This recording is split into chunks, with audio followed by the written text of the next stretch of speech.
2/3. You're fine for a second, then you start to hurt. We try to console you, then you just blow up. Then we go to moms and you know you fucked up. When you get better, you try to buy us, but we feel bad with you buying us stuff. And sometimes it's hard for us to understand, but when we were down, you never hesitated to give a hand.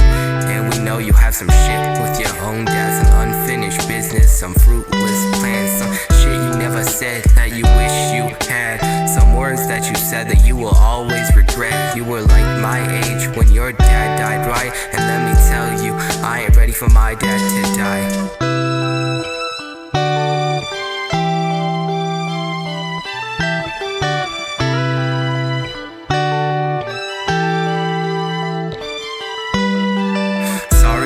Was never there for you when you got down. I was younger then, didn't realize, but dad, I'm old now. Remember 55th when we lived inside of that old house. Remember when you flew out, left your family in the old town.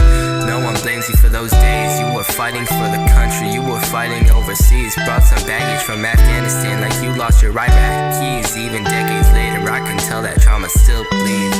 And I know that you're scared that your kids don't love you. It's hard for me to convince you that it's not true, but I need to fucking convince you. I need my dad back, no cycle to fall into. I need a fucking flashback. When you got back from the Middle East, I wouldn't talk. You tried to get me to love you around the clock, but it seems like this baby always had an outer lock. Autistic, you didn't know, but mom held the keys, you did not.